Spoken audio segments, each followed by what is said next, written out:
ru'yat, kedua apa? Hisab. Nah, pemerintah dari sampai tahun kemarin itu tidak menggunakan ru'yat apalagi hisab.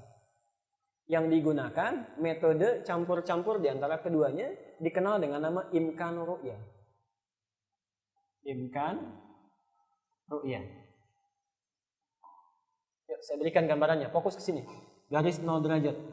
Ini ada matahari, di sini ada bumi, di sini ada bulan. Lihat ke sini. Ketinggian bisa dilihat berapa derajat hilalnya? 5 derajat. Kalau hisab berapa? Di atas 0, 1 pun jadi, gitu kan? 0,1. Perhatikan di sini. Nah, ada seorang pakar di kita, didukung oleh beberapa orang, yang tadi saya sebutkan namanya, mengusulkan bahwa daripada ini berbeda terus, kan suka ada yang pakai ru'yat ya, dilihat. Ada yang menggunakan hisab, ya 2 ormas besar sekarang ya, yang kita tahu itu. Kemudian mengambil jalan tengah, niatnya baik, tapi caranya yang ada persoalan. Niatnya baik. Daripada nanti berbeda terus, ambil saja batas pertengahannya. Beliau mengusulkan tadi, dari 5 itu kan keputusan internasional ya. Yang mungkin dilihat berapa? 4 tadi kan, kata beliau tadi ya, Pak Mas Jamaluddin. Kata beliau, ambil saja yang tengah-tengah, supaya bisa disamakan. Tengah dari 4 berapa? 2 derajat. Dibuat ketentuan, lihat ketentuannya, ini sangat menarik. Kita buat batas 2 derajat. Kalau hilal berada di 2 derajat, saya tanya dulu, bisa dilihat nggak? Ya. Yang bisa dilihat berapa? Anggap saja 4 dulu, anggap versi beliau. Berapa kelihatannya? 4. Kalau hilal berada di 2 derajat, maka anggap saja kelihatan. Mungkin terlihat sekalipun tidak terlihat. Mungkin terlihat sekalipun tidak terlihat. Baik. Tapi kalau hilal di bawah 2 derajat, misal 0, misal jangan 0 lah, 1,5. Kalau hilal di bawah 2 derajat, sekalipun terlihat maka tidak boleh diakui penglihatannya, harus ditolak. Ya? Karena dianggap tidak kelihatan. Jelas sampai sini? Kalau sampai 2 derajat, baik ya, dianggap terlihat.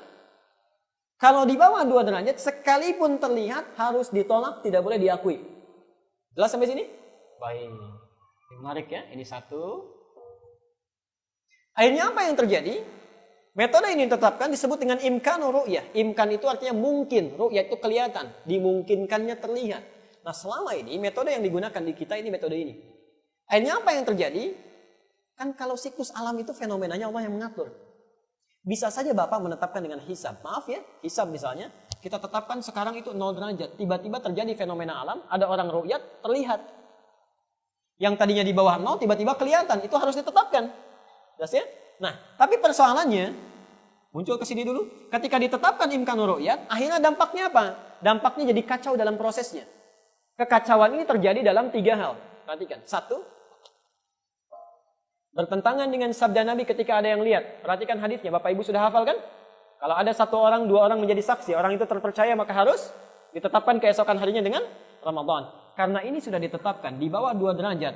Tidak boleh diakui sekalipun ada saksi, karena itu orang yang melihat pun pasti akan ditolak. Maksudnya?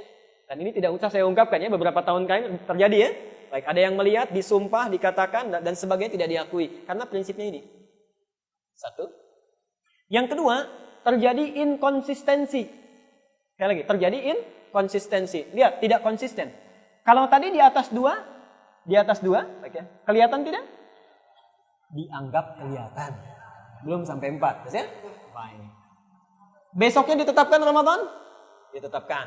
Kalau di bawah 2, kelihatan tidak? Tidak kelihatan. Kalau kelihatan diterima tidak? Tidak. Jadi kalaupun dilihat, kalaupun terlihat itu nggak boleh diterima. Saya ada 1 pertanyaan saja.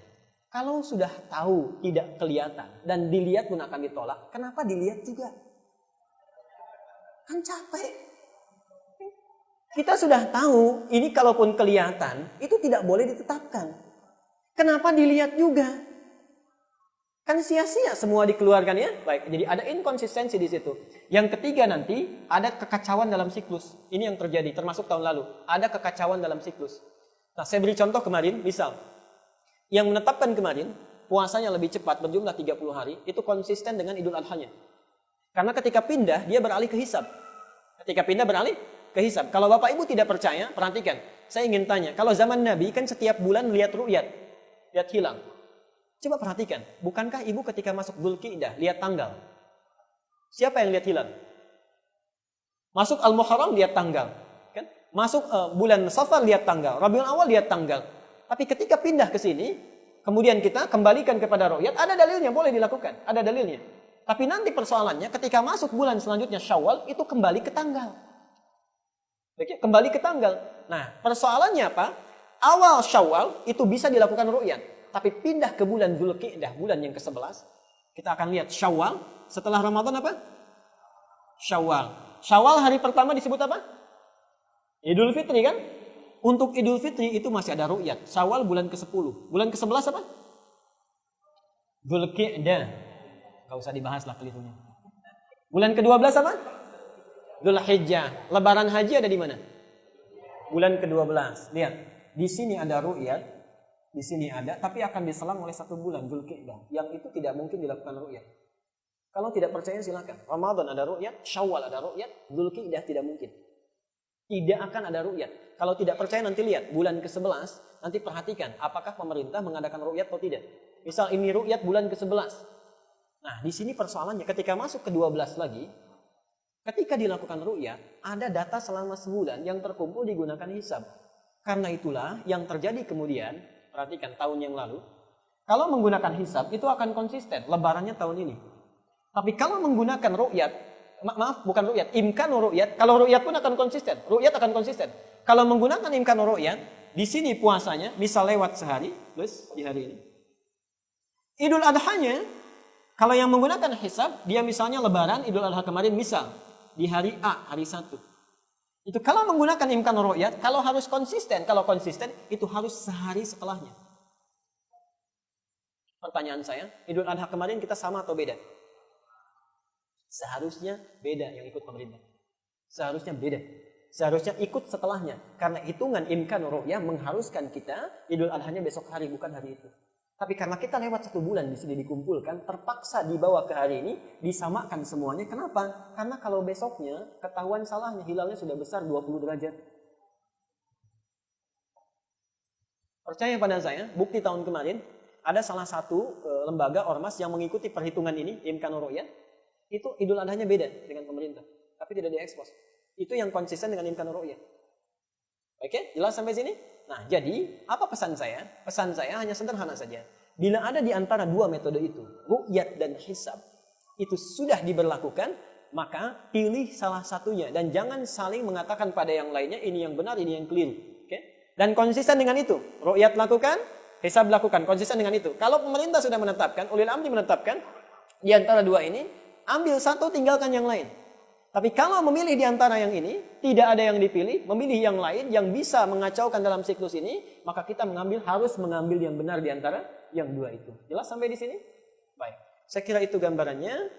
Saya akan tutup dengan menyampaikan 2 info terakhir, singkat saja. 1, untuk Bapak Ibu tahu ya,